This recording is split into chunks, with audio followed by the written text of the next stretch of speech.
Mungkin kalau aku gelap mata, ya aku akan dengan mudah untuk melancarkan satu kemarahan yang emang destruktif gitu loh.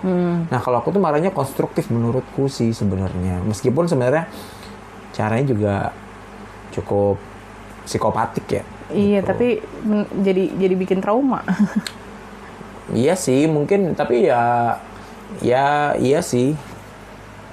Iya sih itu aku nyadarin sih. Ayah, jangan marah, lihat rumah berantakan parah. Kami sadar itu salah dan juga buat hatimu susah, tapi ayah, jangan marah.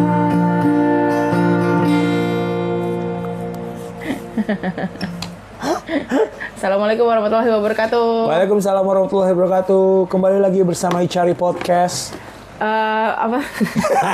Obrolan humble bersama common people. Ya, itu dia. Tagline baru kita di 2026. Kami cari Ica dan Ari, mari berkawan. Pak Sutri podcaster, singer songwriter dari Tangerang Selatan. Hobi ngobrol sampai lupa waktu, bikin lagu buat warisan anak cucu. Selamat menikmati. Selamat menikmati karya dari hati.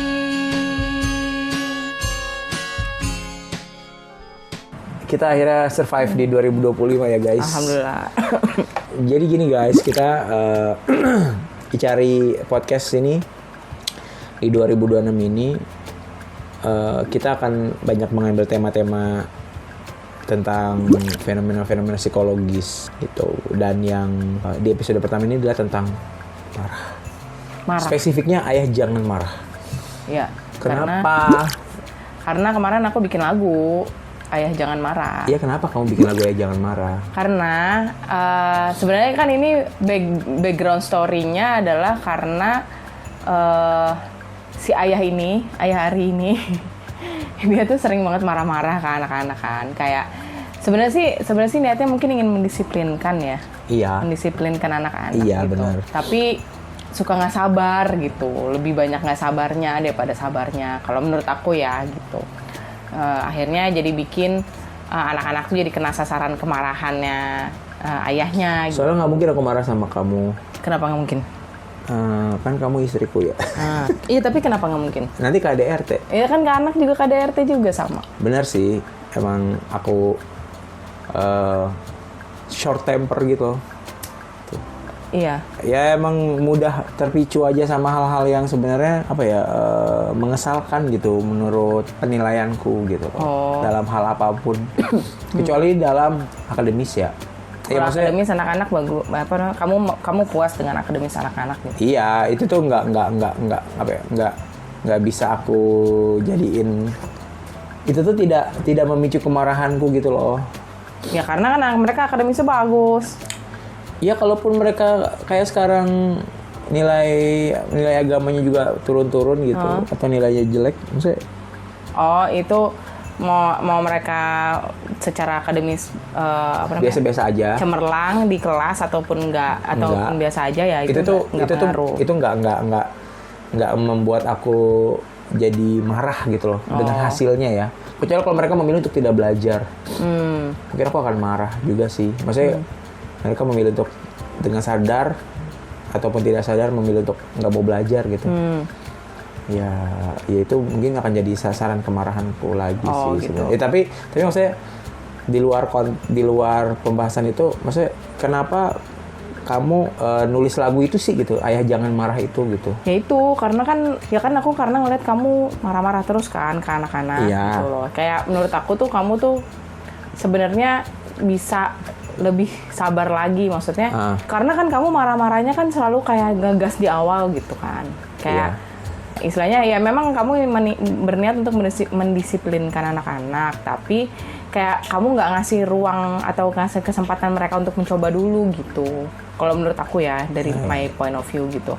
Terus waktu itu aku jadi kayak karena kan juga sebenarnya sih yang mendasari kenapa aku pengen bikin lagu gitu ya untuk mencurahkan perasaanku dan apa yang ingin aku sampaikan ke kamu karena sebenarnya secara teknikal adalah karena kita udah terdaftar jadi songwriter kan, maksudnya mendaftarkan diri jadi di publisher gitu kan. Nah terus aku jadi kayak mikir, wah kalau misalnya masuk ke publisher berarti ya paling enggak kan harus aktif lagi dong menulis lagunya gitu. Karena terakhir kali aku nulis lagu tuh pas aku masih kuliah gitu kan, tahun 2000 Berapa? 2011, 2010. Iya, sekitar segitulah. 15 tahun lalu dong? Iya, lumayan. Ya, iya sekitar segitulah kali ya. Nah, terus kayak ya udah aku enggak deh. Terakhir tuh tahun 2013. Ya, Shinobi mau cabut. Yang nggak aku bikin lagu buat rekan kerjaku di kantor. Oh. Itu. Ya. Dari situ aku udah nggak bikin lagu lagi kan. Terus kayak pas kemarin rilis single dan itu juga kan dari laguku yang lama gitu. Nah terus aku jadi kayak udah gitu terdaftar di publisher, jadi kayak mikir kayaknya harus mulai aktif lagi nulis lagu gitu. Terus dari situ mikir kan tentang apa ya lagunya gitu. Terus habis itu aku ingat ada keresahan aku tentang kamu yang sering marah-marah ke anak-anak gitu. Terus ya udah coba aja bikin lagu tentang ayah jangan marah, asik kali ya gitu. Jadi kayak aku mencoba untuk memasuki dunia anak-anak itu, kayak merasa kayak coba nih gue jadi anak-anak, apa sih yang mau gue sampein ke ayah gitu. Oh jadi kamu secara konteks dan proses kreatif lagu yang kamu tulis itu selain itu jadi keresahan kamu, tapi kamu juga mencoba untuk melihat dari sudut pandang anak-anak yang selalu dimarahin sama aku gitu. Iya. Kamu meletakkan empati kah atau simpati menurut kamu? Nggak tahu lagi. Sorry guys. A few moments later. Empati kali ya? Empati. Iya kayak kan ada di verse kan kayak kami tahu ayah lelah, rasanya kayak kami tuh annoying banget ya gitu. Tapi ayah tolong jangan marah gitu kan, kayak gitu kan. Terus kayak mungkin lebih kayak empati kali ya. Kayak ya udah ya sebenarnya sih inti dari lagu ini kayak ingin begging gitu loh, begging ke ayah gitu, kayak memohon ke ayah, tolong dong ayah jangan marah-marah terus gitu. Kami mau kok berusaha untuk membersihkan mainan ini, membersihkan rumah ini, merapikan semuanya gitu. Karena kan kamu seringnya marah-marahnya karena rumah berantakan gitu kan, lebih karena itu kan, kayak kamu tuh nggak tahan sama rumah yang chaos, yang berantakan gitu, dan lebih ke situ sih arahnya gitu. Kayak ya udah gitu kita mau beresin kok, cuman aja jangan marah-marah gitu. Itu lagunya dibikin berapa lama sih? Iya. Kayaknya tuh aku sebenarnya tuh cukup kalau yang aku rasain waktu itu ketika kamu bilang aku udah lagu nih gitu kan, terus kemudian kamu presentasiin lagu itu, itu rasanya benar-benar kayak sebuah kalimat lebih kejujuran itu pahit, yaitu bitter truth gitu ya. Itu tuh benar-benar kayak sangat menoh banget itu, tapi di sisi aku ternyata merespon situasi yang yang sangat gamblang itu, dan itu melekat kepada diri kita tuh, buat aku nggak butuh banyak waktu untuk beradaptasi menerimanya gitu loh. Tapi itu akan selalu melekat dalam diriku terus gitu. Jadi kayak ya ini emang ayahnya pemarah nih gitu loh. Bitter terusnya maksudnya karena kamu sebenarnya nggak pengen kenapa? Enggak, kan aku tahu aku pemarah gitu. Tapi kan nggak pernah disampaikan secara gamblang, dalam artian maksudnya dalam sebuah wadah yang unik gitu loh maksudnya. Mungkin kamu akan bilang kepada aku, jangan marah-marah ya gitu kan. Atau misalkan kamu ngomong bang jangan marah-marah sama anak-anak, atau misalkan kayak ya dikasih kode-kode konten-konten tentang soal marah, parenting gitu. Kalau anak-anak juga bilang gitu kan. Cuma ketika itu berubah wujud, keresahan itu jadi sebuah karya yang akhirnya embed sama kita Icari sebagai songwriter, dan aku pun juga harus punya kewajiban untuk mainin lagu itu kan. Maksudnya kalaupun aku nggak mainin kan jadi kayak nunjukin kayak nggak dimainin, kesannya kayak aku membantah atau menafikan realita dalam diriku gitu.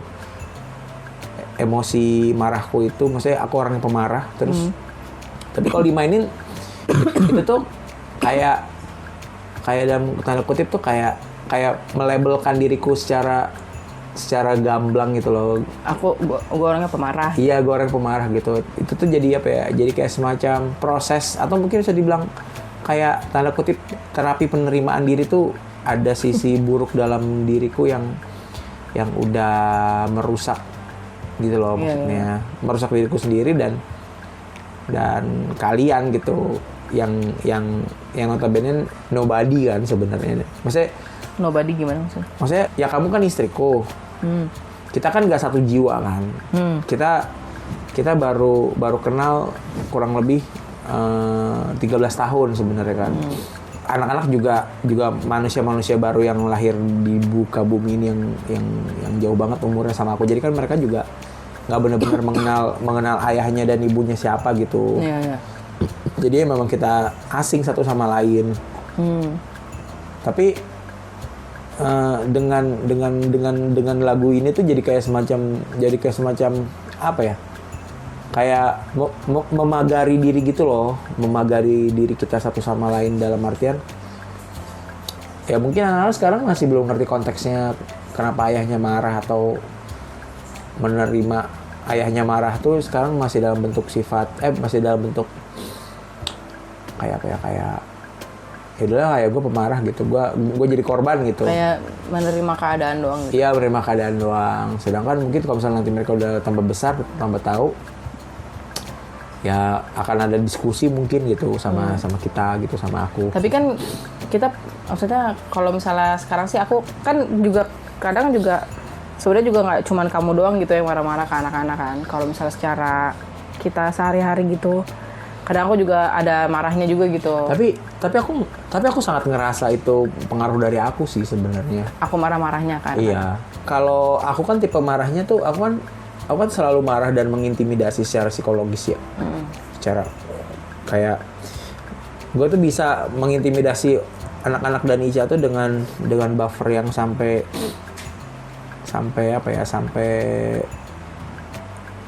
tipis banget antara normal dan kegilaan gitu loh menurutku. Iya sih, kamu parah sih. Iya kan, parah kan mengintimidasinya gitu. Nah terus, tapi aku sadar gitu loh. Aku sadar. Maksudnya kamu sadar, berarti kamu sadar bahwa kamu akan bisa membuat kami gila gitu. Sangat sadar. Tapi kamu tidak menahan diri untuk melakukan itu. Justru aku menahan diri untuk jangan sampai gila. Tapi aku harus mengajari kalian tuh marahku ini loh sebabnya gitu loh. Bukan apa ya, bukan psikopatik yang emang aku suka gitu loh. Tapi aku ingin ngasih enlightenment buat kalian sebenarnya gitu. Untuk kalian aware sama diri kalian sendiri gitu, ngerti nggak sih? Soalnya aku tuh nggak pernah bisa menjadi gelap mata gitu loh, ngerti nggak sih? Tapi kamu nggak gelap matanya aja menyiksa banget ya?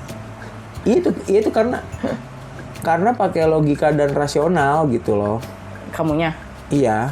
Jadi mungkin kalau misalkan kan rasa marah itu sebenarnya dari it ya sebenarnya, kalau misalkan di teori psikoanalisis. Nah, ego itu kan yang ngatur antara it dan super egonya supaya nggak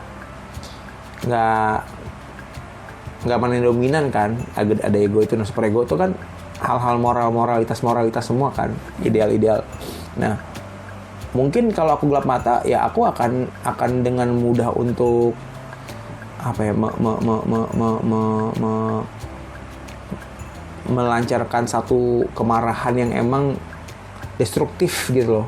Nah kalau aku tuh marahnya konstruktif menurutku sih sebenarnya, meskipun sebenarnya caranya juga cukup psikopatik ya. Iya, gitu. tapi jadi bikin trauma. Iya sih mungkin, tapi iya sih itu aku nyadarin sih. Iya, maksudnya ya kalau menurut kamu bilang itu marah konstruktif, tapi di apa ya, di sisi lain juga destruktif juga menurutku gitu, karena kamu kayak ngebikin mentalnya rusak gitu loh. Gimana ya, aku juga bingung sih maksudnya bilang mental rusak atau enggak, itu kayak apa ya, kayak terlalu cepat untuk menyebut jadi mentalnya rusak gitu loh. Sebenarnya mungkin masih adaptif gitu loh sebenarnya. Manusia kan makhluk yang paling adaptif sama dunia kan.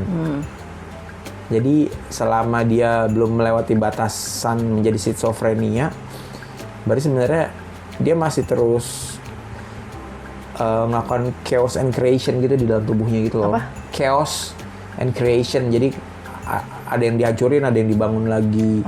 Dihancurin, dibangunin lagi, hancurin, dibangunin lagi. Jadi kayak proses apa ya? Aku nggak tahu ya. Kalau di fisika apa sih namanya? Proses perpindahan energi gitu kali ya? Nggak tahu lagi. Bisa kayak apa ya, jadi gini, menurutku mental state itu nggak statis gitu, dinamis terus gitu loh. Iya kan? Iya. Nah itu tuh batasannya sebenarnya kita harus punya kayak tali pegangannya gitu loh, maksudnya value yang kita punya, kenapa marah gitu loh, maksudnya. Ya, dan itu ditanemin nggak ke anak-anak kalau menurut kamu? Kamu nanamin itu nggak ke anak-anak? Ya menurutku apa ya, mungkin ketika aku sudah marah, terus pasti kan yang akan ngasih penjelasan kamu sebenarnya kan, kenapa aku marah begini, kenapa aku marah begitu.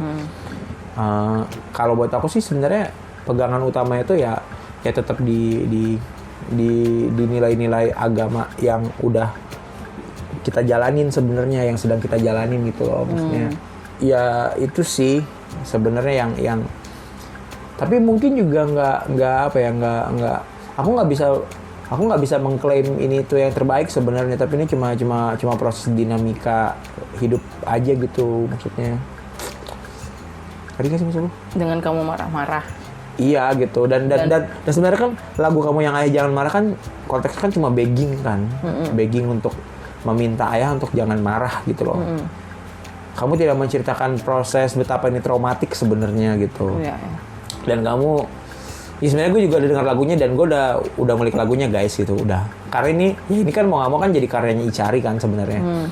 Tapi di luar proses kreatif dan proses musikalitasnya itu, kalau aku lihat konteks dan konten lagunya itu, ya memang kamu berusaha untuk melihat sebuah kemarahan ayah ini jadi apa ya? Jadi hal yang edukasi buat anak-anak sebenarnya gitu loh.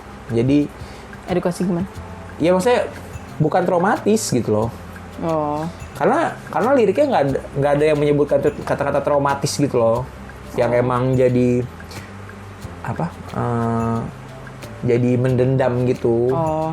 Ya gitu, dan ya menurutku itu juga jadi salah satu kelebihan kamu sebagai penulis lagu dan ibu dan manusia, yang emang kamu secara nggak sadar kamu memilih hal-hal positif untuk diinternalisasikan jadi sebuah karya lagu gitu loh. Meskipun awalnya ayah jangan marah, lihat rumah berantakan parah, kami sadar itu salah juga buat hati susah gitu kan, tapi ayah jangan marah. Jadi kan emang fokusnya di beggingnya aja kan gitu. Terus nanti kalau misalnya lagunya udah rilis, kalian denger guys liriknya gitu. Jadinya menurutku kalau kamu bilang tadi traumatis tuh, apa ya, buffer menurutku kehidupan kita berkeluarga ini, kamu, aku, dan anak-anak itu buffer untuk menjadi traumatis itu masih terlalu jauh gitu loh. Meskipun maksudnya gimana? Iya maksudnya Jadi hidup kita sebenarnya jauh dari traumatis gitu. iya menurutku, meskipun kamu lihat mungkin perilaku anak-anak ada yang ketika marahnya terlalu diituin akhirnya jadi reaktifnya kayak gimana gitu kan. Itu terlalu cepat untuk menyimpulkan dia punya sisi traumatis gitu loh. Tapi nggak tahu juga sih, mungkin kalau misalnya dicek secara psikologis. Tapi kan mental manusia dinamis ya. Iya. Ya, tapi kalau aku sih ngeliatnya kayak respon anak-anak sekarang sih, kalau misalnya kayak ke-trigger dikit tuh kayak langsung nangisnya lebay gitu. Terus kayak apa namanya? Aku sih ngerasanya ya kayak salah satu kenapa si Atar si abang itu jadi kayak banyak plongo-plongo, diem gitu-gitu. Itu karena juga efek dari dimarahin juga kayaknya menurut aku. Enggak sih menurutku. Kalau menurut aku iya. Enggak sih menurutku. Kenapa enggak? Dia cuma apa ya, gimana ya? Mungkin dia terlalu kompleks cara berpikir dan memaknai sebuah peristiwa dalam hidupnya gitu loh. Jadi dia tuh nggak bisa menata. Ya mungkin namanya juga masih anak kecil ya. Nggak bisa melihat semuanya terlalu. Jadi nggak bisa ngeliat semuanya dengan jelas gitu loh. Jadi satu fenomena atau peristiwa itu terlalu cepat berubahnya dan dinamika terlalu ekstrim itu gitu loh. Nah itu kamu udah tahu kayak gitu tapi kamu nggak sabar ngasih tahu dianya gitu. Kayak kamu udah tahu nih ada dia masih anak kecil dan apa namanya butuh waktu untuk dia memproses semuanya gitu. Tapi kamu tuh kadang tuh marahin dia karena lamban gitu kan, karena kayak kamu tuh berekspektasi dia tuh seperti orang dewasa yang cuma dikasih sekali mengerti gitu. Enggak juga sebenarnya. Tapi kamu kayak gitu. Iya, tapi lihatnya. enggak, ada juga orang dewasa yang lamban juga ada. Iya, tapi kamu berekspektasi ke Atar tuh ngerti dong, dikasih sekali ngerti dong gitu. Terus kayak nggak ngasih dia ruang untuk memproses kenapa gue harus kayak gini ya, kenapa gue harus kayak gitu ya gitu loh aku ngeliatnya.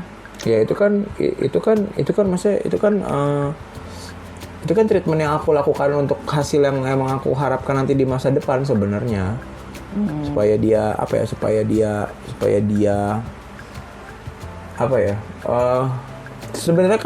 sebenarnya juga bisa kelihatan di luar konteks marah-marah ya, yang kayak kita kemarin ngomongin. Kita alhamdulillah lagi ada rezeki nih, lagi ada sejumlah uang yang kita miliki nih. Nah kemudian kan sebenarnya kita kan ngasih tahu dia ya uang itu bukan buat disimpan atau buat iya kan, bukan buat disimpan dalam artian lama-lama ditahan gitu, tapi memang harus digunakan karena memang harus diputar, tapi bukan dalam konteks juga kita foya-foya dan boros kan. Nah dia nggak bisa dia nggak bisa memaknai itu kan, kenapa uangnya harus dihabisin sedangkan nanti kita nggak punya uang dong gitu loh. Nah cara berpikir dia kan terlalu linear sebenarnya gitu. Mungkin lebih ke pendekatan lebih ke pendekatan komunikasinya yang emang bisa beda-beda gitu loh. Atar emang orangnya kayak gitu, dia kesel-kesel. Tapi kita harus bisa berkomunikasi dengan cara yang berbeda. Jadi maksudnya sebenarnya tuh aku tuh sangat sadar aku pemarah, tapi aku pengen marah yang tepat gitu loh. Jadi aku pengen marah sama si A, sama si B, sama si C itu emang beda gitu. Cara marahnya beda. Iya, treatmentnya tuh beda. Cuma kan ketika itu ketika itu ada yang ngelihat kan jadinya seperti tidak adil ya takutnya gitu kan. Orang kan punya persepsi masing-masing gitu loh, maksud aku punya pendapat masing-masing, punya merespon sesuatu dari stimulus itu beda-beda gitu. Nah itu yang ya dipengaruhi banyak faktor lah, kepribadian, emosinya, intelijensinya gitu kan, kapasitas mental. Jadi itu kayak apa ya, kayak memberikan stimulus marah ke orang-orang, ke anak-anak dan ke kamu tuh. Aku nggak pernah melakukan kemarahan seperti aku melakukan ke anak-anak kepada kamu kan sebenarnya. Buat aku tuh marah sama kamu tuh caranya pakai silent treatment gitu. Lebih parah lagi. Karena ketika aku meninggikan suara, kamu nggak sadar suara kamu lebih tinggi daripada aku. Iya. Nah, ketika kamu suara lebih tinggi daripada aku, fase berikutnya aku akan sangat mudah untuk menjustifikasi kamu adalah istri pembangkang gitu loh. Udah langsung apa? Premisnya tuh udah langsung, sekali kamu ninggin suara, aku udah nggak ridho sama hidup kamu gitu loh. Udah langsung gitu loh. Parah banget. Ya itu makanya sebenarnya silent treatment itu adalah cara yang paling halus dan maksimal untuk bisa dilakukan sama suami untuk marah sama istri sebenarnya.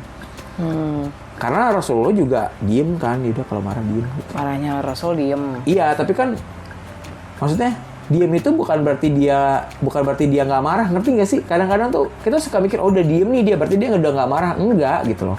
Iya, kerasa sih diem. Iya kan? Diemnya marah. Kerasa dia marah sama diem goblok juga kerasa. Dia memang nggak ada apa-apa, memang diem aja bisa berasa kan sebenarnya. Iya. Tapi sebenarnya apa sih yang jadi concern kamu aku marah ke anak gitu loh?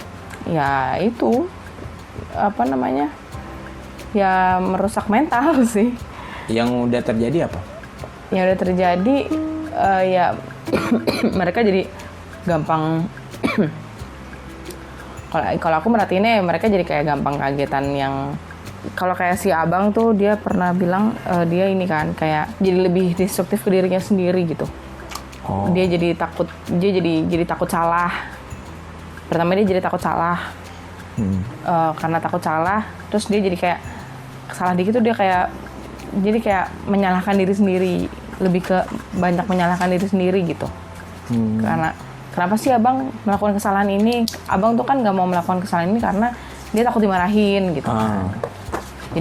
Jadi sebenarnya bukan karena dia feel bad tentang apa yang salahnya gitu. Iya. Tapi lebih karena gue takut nih gue ini pasti nanti gue akan dimarahin gitu. Lebih ke situnya gitu jadinya. Dan dia juga jadi kayak menyalahkan diri sendiri itu lebih parahnya adalah dia suka melukai diri sendiri kan.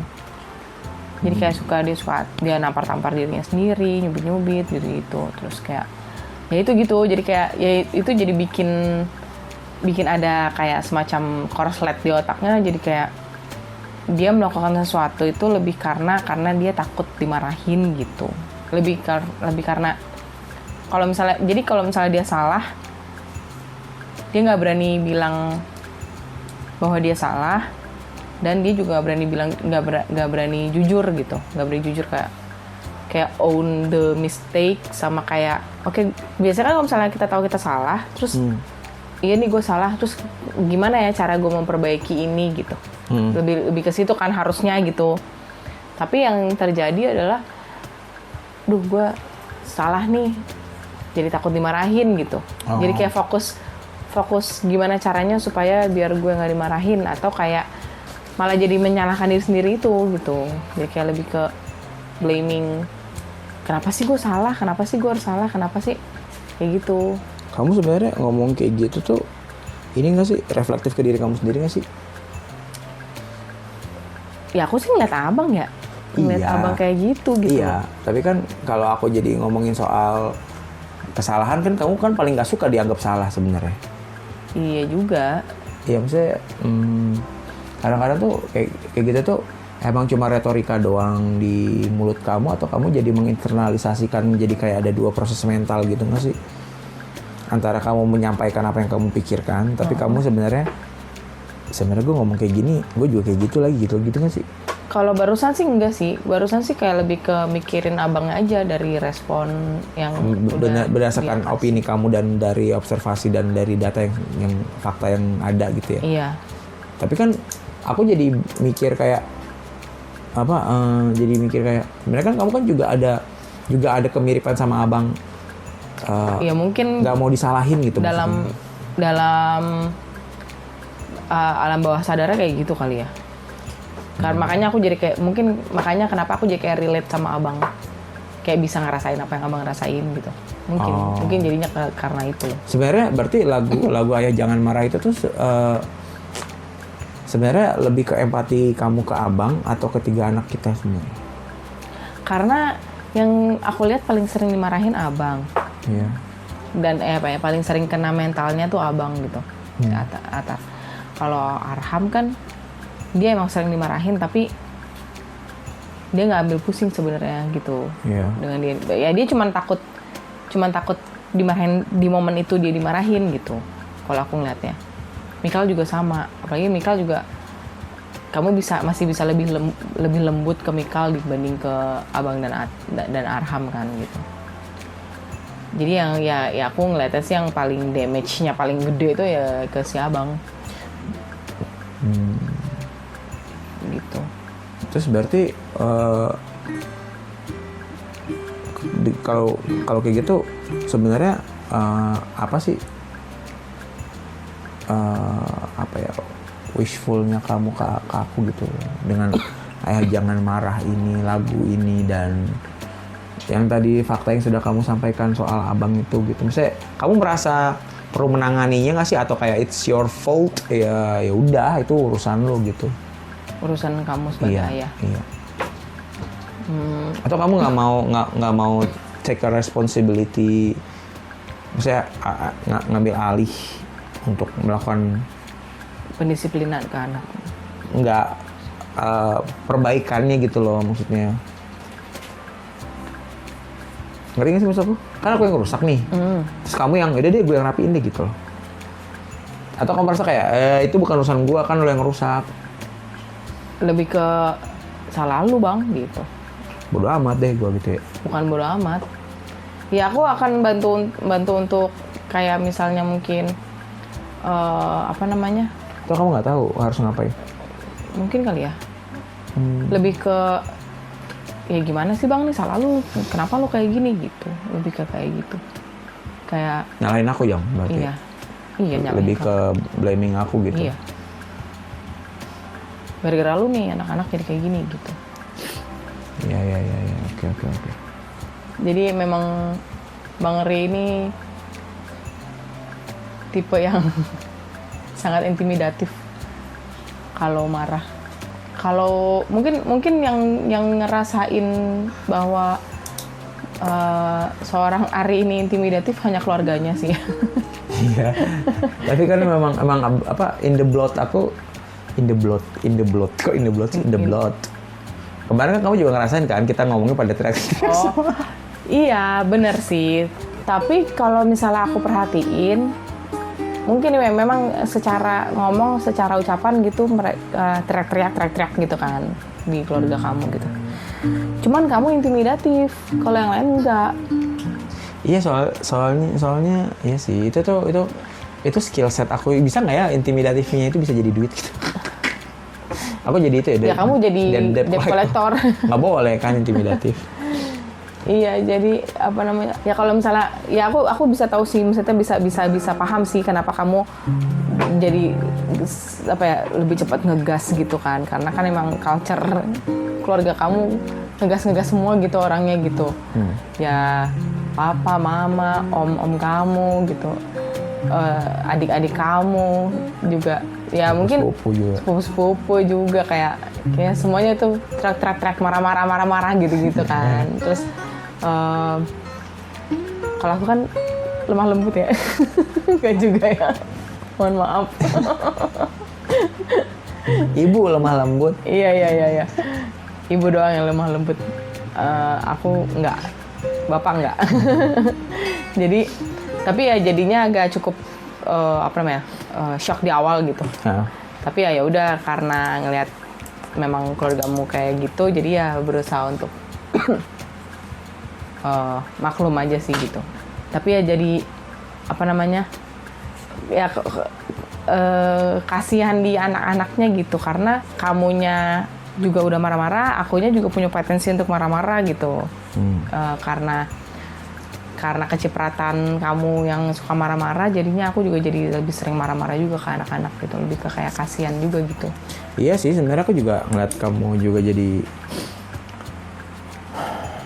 Tapi mungkin ini kali ya. Mungkin aku mengakui di sini apa namanya? Aku tuh nggak bisa. Aku nggak bisa marahin kamu, jadinya melampiaskannya ke anak-anak. Oh iya. Karena susah banget ngasih tahu kamu tuh. Iya. Susah banget. Kamu pelupa. Tapi pas diingetin at the moment, kamu menggampangkan gitu loh. Dan itu tercermin di anak-anak juga ya? Maksudnya gimana? Iya, maksudnya anak-anak juga kayak gitu. Kayak banyak pelupanya dan banyak menggampangkannya juga gitu. Iya. Jadi kayak apa ya?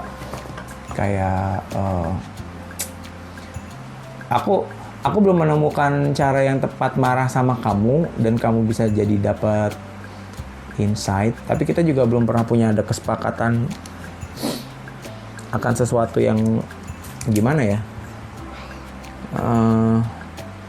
Misalnya gini, misalkan kayak ini rapihin gitu kan. Nah, kamu juga nggak ngasih jaminan sama aku kayak nanti aku yang rapiin, tenang aja kamu gitu loh, ngerti nggak sih? Kamu cuma bilang iya aku tahu, iya gitu, cuma iya. Atau nanti bilang nanti ingetin lagi ya pas entah kalau aku lupa. Nah, buat aku tuh ketika perintah datang itu harus dieksekusi saat itu juga meskipun nggak maksimal, tapi maksudnya bukan berarti berantakan situs dipindahin ke tempat lain akhirnya jadi berantakan di tempat lain gitu loh. Iya, tapi kan kadang kalau misalnya itu sih aku sekarang udah mulai bisa menerima ini masih nyambung ke marah-marah ya. Iya, karena kan aku nggak bisa marahin kamu, jadi aku marahnya ke anak-anak kan. Nah, kan yang tadi kamu bilang aku tuh nggak pernah pengen apa ya? Aku tuh pengen mencoba hidup tuh tanpa marah-marah gitu. Bisa saat kalian nggak ada. Tapi kalau saat kalian nggak ada pun kayak aku pengen belajar untuk don't give a shit about anything around me gitu loh. Kayak misalnya kayak apa tumpah atau apa gitu, kayak biarin aja, kayak pengen bisa nggak sih kalian punya kesadaran diri yang tinggi gitu loh. Untuk misalnya kayak berantakan, kayak ini tumpah, ini jatuh, kayak aku tuh lebih nggak sabar. Jadi aku pengen take action untuk ngatasin itu, tapi karena aku tahu aku nggak bisa turun tangan langsung karena nanti itu akan jadi kebiasaan kalian akan berpikir oh ada ayah gitu loh, ngerti nggak sih? Ada ayah yang ngurusin ini, jadinya aku ngajarinnya dengan cara itu harus diberesin sama kalian sendiri. Tapi masalahnya ketika dikasih tahu nggak dikerjain, akhirnya jadi numpuk kan gitu. Nah akhirnya karena aku memprosesnya dapat faktanya adalah nggak langsung kalian kerjain dan itu jadi masalah di masa depan, jadinya jadi aku juga udah langsung shortcut kayak ini nggak dikasih tahu lagi juga pasti nanti akan gini lagi gitu loh. Mungkin karena itu kali ya, karena kamunya jadinya nyuruh-nyuruh doang gitu kali. Aku nyuruh-nyuruh doang? Iya, maksudnya nyuruh-nyuruh dan akhirnya kalau misalnya kamu ngerjainnya tuh sambil marah-marah gitu. Enggak, tapi kan sebelum aku nyuruh aku udah ngasih tahu semuanya sebelumnya. Iya, tapi kayak aku udah ngasih tahu ini buku taruhnya di sini, ini dirapihin. Iya, tapi itu bukan mengajak gitu jadinya. Tapi kan itu kan udah jadi tanggung jawab dong. Iya, tapi kan belum ada ajakannya gitu kali. Kenapa harus diajak? Ya karena kalau disuruh nggak mengenakan. Iya. Kalau disuruh nggak mengenakan, terus berarti kalau misalkan nggak diajak nggak akan dikerjain. Berarti kan nggak punya kesadaran dong.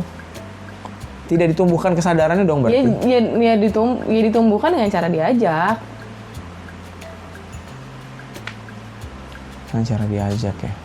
Iya.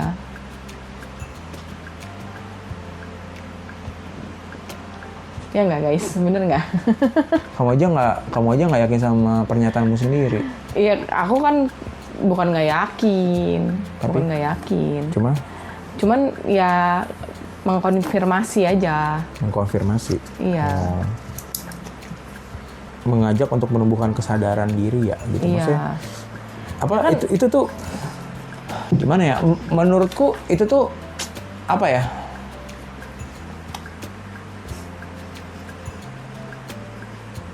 Sekarang gini, ajakannya harus berapa kali? Ya kenapa harus dihitung berapa kali? Ya terus aja ajak terus.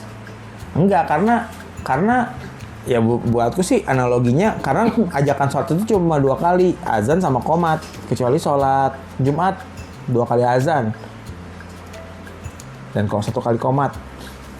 Nah kalau sholat itu cuma 1 kali azan kemudian qomat.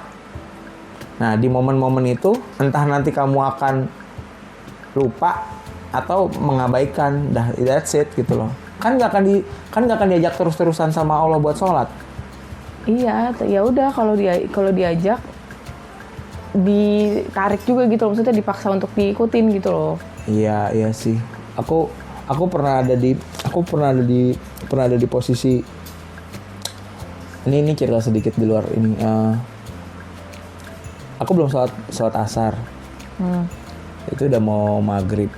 Terus aku lagi ngerjain apa gitu kan, ada sahlan terus. Udah sholat asar belum? Ntar biarin, nggak usah gitu kan, lagi ngerjain apa. Tapi aku ngerjain juga sambil kesel-kesel karena disuruh ini urusan apa gitu, urusan papa sama mama gitu kan. Terus akhirnya tuh aku ngebangkang dalam artian gue nggak mau sholat asar, gue nggak mau sholat asar, gue harus ngerjain ini gitu karena ini disuruh sama mama papa. Jadi kayak gue akan jadi pembangkang karena ini tuh gara-gara ini tuh gue dimarahin jadinya gitu loh. Akhirnya jadi aku rebelling gitu loh. Terus Sahlan tuh concern karena kalau aku nanti nggak sholat asar dosa kan, masuk neraka bla bla. Terus aku bilang kayak nggak masalah, gue bodo amat, yang penting gue nyelesain ini gitu. Terus akhirnya sama Sahlan tuh diambil alih. Aku dimarahin sama dia, dibentak, suruh berhenti sholat. Dia yang ngerjain urusanku itu. Aku puas sebenarnya. Kayak, tapi di satu sisi aku juga kayak ngeliat Sahlan tuh kayak ya itu tindakan dia yang paling benar gitu loh untuk nyelamatin aku supaya aku nggak masuk neraka sebenarnya. Tapi di situ tuh aku punya kesadaran diri aku untuk ngebangkang dan meninggalkan sholat gitu loh. Aku nggak masalah dengan konsekuensinya gitu. Tapi Sahlan ngajarin kayak jangan, dia lo harus sholat, ini udah mau maghrib, dulu sholat aja dulu. Akhirnya aku sholat dengan perasaan kesel sebenarnya. Kayak kesel, kayak pengen di satu sisi itu tuh aku tahu aku udah kalah sama Sahlan gitu. Karena aku jadi ngikutin apa omongan dia buat sholat dong. Harusnya kan aku nggak usah sholat. Enggak, tapi di situ tuh aku jadi punya kesadaran diri. Itu kan diajak sebenarnya kan. Tapi yang aku takutin itu adalah kalian itu nggak sadar gitu loh. Udah diajak nggak sadar dan maunya diajak terus. Jadi akhirnya kalian menganggap apa yang deeds yang gue lakukan itu harus ada orang lain gitu loh. Ngerti nggak sih? Ada cause-nya itu. Cause-nya itu harus diajak sama ayah. Kalau nggak mau. Ngerti nggak sih maksud aku? Ya itu mah serahin ke Allah nggak sih? Allah itu ngebebasin sebenarnya. Azan itu kan boleh dipilih untuk mau sholat atau enggak sebenarnya kan? Iya, maksudnya action kan kamu kan pengennya kita ikutin gitu kan. Tapi kan istilahnya gimana ya? Kalau misalnya kita nggak ngikutin kan, maksudnya kami memutuskan untuk ikut atau nggak ikut ajakan kamu itu kan sebenarnya juga di luar kontrol kamu gitu. Ya memang sih sebenarnya. Iya, jadi kan itu juga ya udah nggak usah kontrol apa yang kamu nggak bisa kontrol gitu loh. Aku memang nggak bisa, makanya dari awal tuh aku selalu ngasih peringatan di awal. Iya. Aku selalu ngasih peringatan di awal. Kasih peringatan nggak apa-apa, tapi jadi jangan kasih peringatan langsung marah-marah di awal. Enggak, soalnya kan memang udah mainannya dirapiin ini apa gitu loh. Contohnya ini kayak si Aram nih sekarang udah malam-malam belum tidur. Iya kan? Ya kita kan akan ngasih tau dia nanti kamu pasti bangunnya susah nih gitu kan. Nah jadi ketika nanti pas dia bangun, pas dia kurang tidur dan memang dia harus bangun, ya aku akan pakai cara udah langsung take action untuk maksa dia bangun gitu loh. Iya, iya. Mungkin aku akan marah-marah gitu, karena aku udah bilang kamu harus tidur. Kita udah bilang nih, kita harus tidur gitu loh. Maksudnya peringatan itu. Tapi kamu juga nggak jadi maksudnya juga nggak memaksa sekarang gitu. Sekarang juga nggak dipaksa. Sebenarnya kan aku ngajarin dia, ya udah lu harus tahu nih, lu kan dipaksa nggak bisa punya argumen gitu, nggak bisa tidur, nggak mau tidur, bla bla bla gitu kan, nggak bisa nih, udah nggak bisa merem. Ya dia kan udah bisa berpikir sebenarnya dong, dia udah bisa memutuskan gitu kan. Mau dipaksa seperti apa? Mau dibekap sampai pingsan? Mas itu mas nanti kesenggol. Mau dibekap sampai pingsan atau gimana gitu? Ya cara buat dia tidur, dia kan pengkondisian kita, ya udah kita nggak selesai ini gitu kan sebenarnya. Ya maksud aku tuh apa ya sebenarnya? Ya sebenarnya kalau buat aku refleksi diriku sendiri lagi sih sebenarnya ya aku berusaha untuk nggak apa sih dulu tuh apa don't sweat small things gitu ya. Don't sweat over small things. Iya gitu, jadi kayak ya udahlah gitu, kayak harus melebarkan kesabaran dan keikhlasanku gitu loh. Misalnya jadi kayak aku tuh pengen belajar kayak setan sama iblis yang dia berlepas tangan sama tindakan pilihan yang dipilih sama manusia gitu loh. Sedangkan kalau kita tuh kebalikannya, kita jangan sampai jadi kebawa sama iblis sama setan, tapi jadi kita akhirnya menggenggam untuk orang supaya jangan sampai ketarik gitu loh, ngerti nggak sih? Sedangkan kalau iblis kan dia cuma bilang, ya gue kan nggak punya kuasa atas lu gitu, gue cuma ngasih tau lu doang gini. Tapi karena tahu kayak aku punya tanggung jawab ibadah, harus ngejagain kamu untuk tetap on track gitu. Ya jadinya pakai cara-cara yang menurutku keras gitu loh, cara-cara keras gitu. Iya. Ya aku nggak tahu sih sebenarnya. Ya sebenarnya sih kayak kalau misalnya contoh ininya sih misalnya kan azan panggilan untuk sholat gitu kan. Iya. Terus ya pilihannya kan cuman kamu antara kamu sholat di masjid atau sholat di rumah gitu kan. Iya. Ya kalau misalnya sholat di rumah ya kamu ajak semuanya untuk ayo sholat gitu. Enggak, aku bukan ngomongin soal sholat azannya. Aku soal azan itu adalah sebagai peringatan awal, bukan soal nggak sholatnya, bukan. Peringatan awalnya gitu loh. Kan kamu selalu bilang aku tuh marah karena aku nggak ngasih peringatan di awal. Iya. Nah, berarti kan kalau kamu menganggap kemarahan aku tuh nggak pernah ngasih peringatan di awal, berarti kamu tuh nggak pernah dengerin azan awalnya sebenarnya. Aku tuh udah azan, kemudian aku iqomat, ngerti nggak sih? Baru aku sholat gitu kan. Nah, aku tuh udah ngasih peringatan di awal sebenarnya, tapi mungkin itu nggak cukup bikin kalian aware kalau aku udah ngasih peringatan di awal. Ngerti nggak sih? Iya. Jadi buat kalian tuh, loh kok langsung marah-marah loh? Aku tuh nggak pernah langsung marah-marah. Aku tuh pasti ngasih tahu. Tapi kadang enggak deh. Kadang apa coba contohnya? iya tiba-tiba apa ya? Mereka lagi main. Oke deh, gitu. sekarang skip. Marahnya nggak usah skip. Kamu udah pasti tahu apa yang marah. Aku pernah ada ngasih peringatan dulu nggak 1 kali? Kalau menurut kamu enggak, berarti yang salah aku. Aku berarti nggak pernah ngasih peringatan di awal ya. Ada nggak satu peringatan yang kamu tahu nih? Nih nanti kalau ayah udah ngasih tahu nih, tapi kalau kayak gini nanti ayah akan jadi marah nih. Ada beberapa hal yang Satu hal aja. Apa ya? Nggak inget. Nggak inget kan? Berarti artinya aku buat realita kamu, aku nggak pernah ngasih peringatan di awal kan? Berarti, ya kan? Iya. Ya udah. Berarti masalahnya di sana. Iya. Arham, tidur. Udah jam 1:30. Jangan ngerengek ya. Kalau bangun di waktu kalau belum tidur tapi udah azan subuh, Ya terserah kamu. Terserah, pokoknya Nanti yang kamu penting- juga pusing di sekolah, malah yang ngantuk di sekolah. Sekolahnya nggak telat. Nah kalau kayak gini kan sebenarnya kan kita udah ngasih peringatan ya di awal buat dia ya. Ya dia harus tahu kan sebenarnya. Iya kalau kayak gini kan udah istilahnya udah ada perjanjiannya gitu. Udah ada perjanjiannya bahwa kamu mau tidur atau mau ikutin kamu nggak ngantuk atau mau diusahain tuh tidur gitu. ya kita akan kasih konsekuensinya nanti gitu kalau kayak gini. Oh iya, aku paham. Kayaknya itu ini kan permasalahannya aku tuh aku marah ke anak-anak karena aku nggak bisa marah sama kamu sebenarnya kan. Aku nggak bisa benar-benar marah sama kamu secara konstruktif. Kayaknya aku harus mencoba untuk marah sama kamu deh gitu maksudnya, tapi secara proper gitu, ngerti nggak sih? Ya aku akan marahin kamu jadi. ya nggak gitu juga kali. Lah enggak kan apa ya Iya maksud? tetap harus proper lah. Iya, Maksudnya kan? marah-marahnya juga bukan jadi marah-marah jadi apa ya? Oke, sekarang kita bikin perjanjian. Kan kamu bilang tadi kan ngomongin soal perjanjian kan? Oke. Kamu minta perjanjian apa sama aku? Supaya aku jangan marah-marah. Jangan sampai aku jadi memilih untuk marah, berarti kan harus ada janji apa dulu nih. Berarti kan kalau misalkan ternyata aku jadi marah. Misalnya apa? Misalnya kan yang kamu takutkan kan yang kamu concernkan itu kan aku marah nih. Aku punya perilaku marah gitu kan. Nah, jangan sampai perilaku marah itu jadi opsinya gitu loh. Nah, berarti kan sebelum aku jadi marah, berarti kan aku harus ngelakuin sesuatu yang aku bisa janjiin sama kamu. Oke, aku nggak akan marah.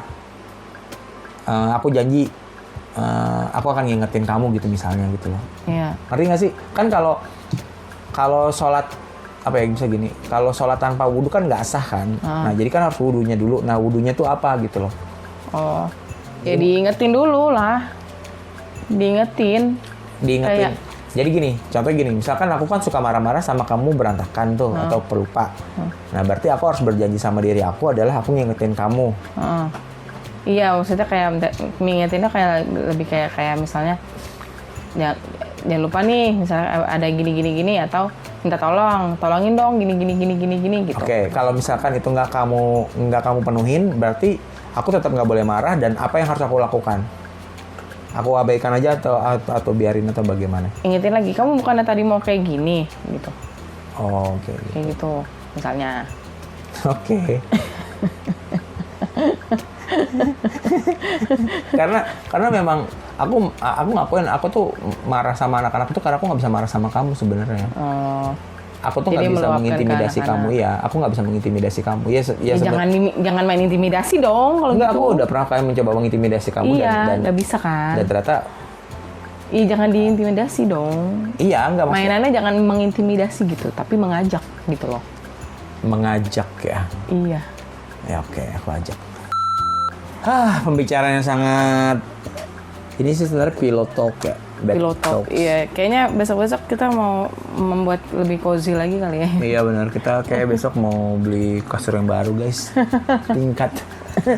Ya jadi intinya sih kalau misalnya dari obrolan kita nih yang kita sudah jalankan panjang lebar ini selama hampir 1 jam atau 1 jam lebih. Terus kalau dari kamu ada nggak respon secara kreatifnya? Sebenarnya kan jadi kan aku udah nulis nih di buku ini nih, Podcaster Hunter.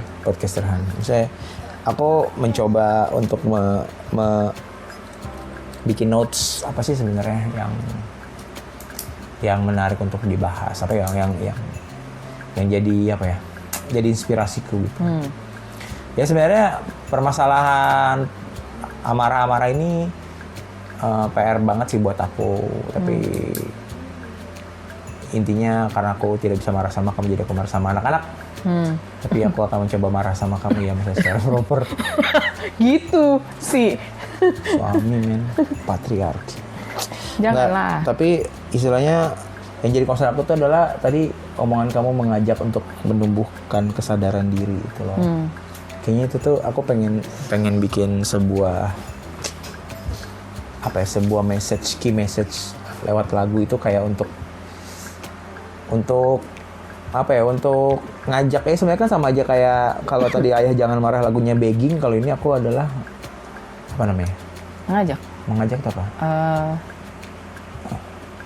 Ayo bahasa Inggrisnya dong biar keren gitu. Asking ya? itu meminta sih. Meminta ya. Okay. Kalau mengajak ayo gitu. Iya. Calling ya? Bukan ya? Calling kan. Calling. So lately. The calling itu. Iya maksudnya. Next. Iya maksudnya aku untuk mengajak untuk menumbuhkan kesadaran diri di dalam diri kalian gitu ya. Sebenarnya tuh aku belum nulis liriknya kayak gimana sih. Kayak nanti ini akan jadi PR sih, tapi PR buat podcast selanjutnya. iya, maksudnya ya tunggu aku terus dulu deh kalau gitu, nggak apa-apa deh. Kamu sambil ngobrol kali. Ngobrol sama siapa? Sama kawan-kawan di sana, jelasin apa kek. Kita udah ngapain. Jadi kawan-kawan, selagi kita menunggu Bang Ri untuk menuliskan aku satu bait deh aku tulis. Proses kreatifnya menulis lagu. Sebenarnya sih aku pengen cerita aja gitu. Jadi ya kayak seperti yang udah dijelasin di podcast kami sebelumnya gitu di 2025 kemarin gitu. Akan ada format baru gitu kan untuk podcast di 2026 ini dan kedepannya gitu. Itu adalah hasil dari brainstorming kami berdua dan emang didukung oleh KBR Media juga yang kemarin udah jadi wadah atau allowing us untuk mendapatkan ide dan menjalankan ide tersebut gitu untuk jadi podcast kami ke depannya gitu. Dan itu kami juga sangat berterima kasih juga buat KBR Media yang udah memfasilitasi workshop kemarin dan juga alhamdulillah juga kemarin ide kami juga terpilih untuk jadi apa ya? Jadi apa ya istilahnya podcast terbaik lah. Ya istilahnya jadi podcast terbaik dan terpilih jadi idenya untuk difasilitasi lebih lanjut oleh KBR Media gitu. Terima kasih KBR Media. Terima kasih banget KBR Media. Bukunya juga akan aku pakai jadi catatan ini aku sih. Catatan podcast. Kreatif. Iya catatan kreatif. Iya. Ya itu jadi ya mudah-mudahan sih dari kedepannya juga akan kita juga rencananya sih kita harus spill aja ya rencana kedepannya ya. Iya boleh silakan. Rencananya kedepannya kita akan selain dari kita buat podcast ngobrol berdua kayak gini, nanti juga akan ada live podcast di mana kita juga akan mengundang mungkin beberapa narasumber seperti kayak teman-teman kita atau siapapun itu yang kayak misalnya cocok nih untuk ngomongin tentang fenomena psikologis ini gitu misalnya. Nanti akan kita undang gitu dan nanti kita akan ngobrol-ngobrol bersama narasumber di live podcast yang insya Allah akan ditayangkan mungkin akan di tiap akhir bulan ya Bang ya? Iya, rencananya begitu. Rencananya kayak gitu. Dan itu sebenarnya sih kami belum kebayang gitu nanti akan seperti apa gitu karena memang belum pernah sebelumnya gitu kita mengundang narasumber live podcast gitu. Tapi ya mudah-mudahan nanti lancar lah. Mohon doanya teman-teman, kawan-kawan atas kelancaran podcast cari podcast ini nanti ke depannya. Dan apalagi ya ya seperti yang udah dijelasin di podcast sebelumnya juga sih. Jadi nanti ke depannya kita akan lebih banyak ngebahas tentang soal fenomena psikologis yang ya mungkin kita juga nggak akan ngebahas tentang kayak terlalu ilmiah atau terlalu akademis atau terlalu terapis banget gitu, terapeutik banget. Cuman ya dari sehari-hari aja gitu ya kita akan bahas kayak sekarang tentang marah gitu kan. Bagaimana, apakah aku ready? Sudah, saya ready. Oke.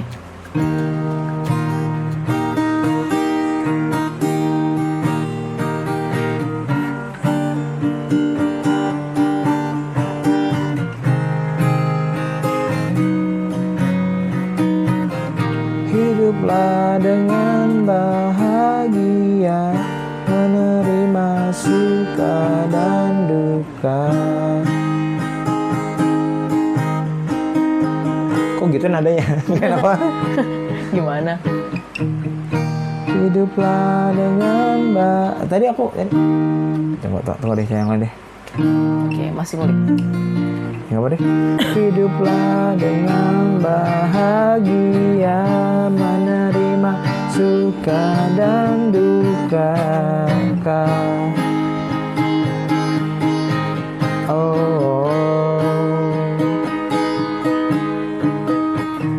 Dirimu yang layu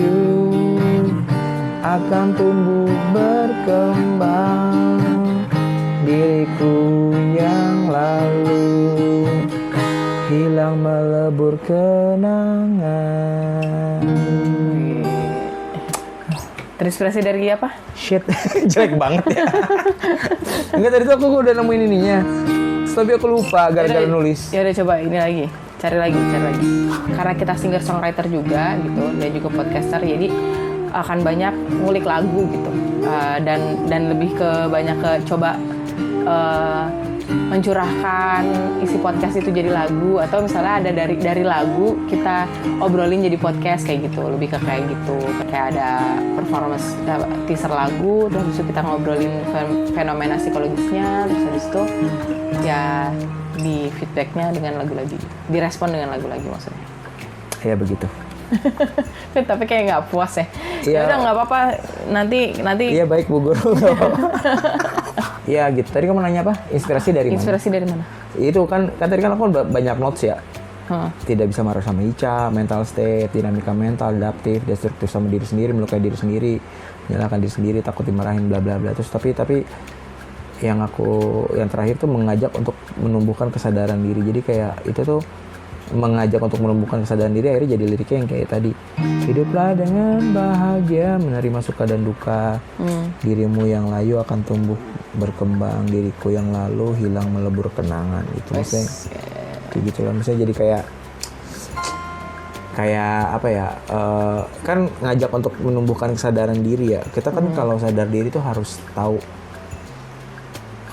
semua hal secara lengkap gitu loh, hitam putih, depan belakang, kiri kanan, atas bawah, siang malam gitu. Jadi maksudnya nggak bisa yang enak-enak doang gitu. Iya. Jadi ya kayak gitulah. Jadi ya harus nerima semuanya dengan baik, tapi yang utama bahagia gitu. Oke guys, terima kasih banyak. Terima kasih ya sudah nonton Cari Podcast. Yang formatnya sekarang kita di kasur-kasur terus kayaknya ya. Kayaknya besok-besok mau di kasur aja ya? Iya gitu, maksudnya. Aku kayaknya ganti kostum deh. Iya. Jadi kostum bobo aja. Kostum bobo boy. Bobo boy ya. Makasih banyak, jangan lupa untuk follow dan juga subscribe. Share juga. Follow semua sosial medianya Icari. Dari kawan-kawan mungkin ada yang mungkin suaminya pemarah juga mungkin. Kok berat ngomongnya? Hah? Kok berat? Tapi kalau nggak ada suami pemarah, istri pemarah juga boleh. Pasangan pemarah. Ya ini aja, apa namanya? Gitu aja. Laporin aja. Ya semoga bahagia terus guys hidupnya guys. Bye. Wassalamualaikum warahmatullahi wabarakatuh. Waalaikumsalam warahmatullahi wabarakatuh. Selamat menikmati.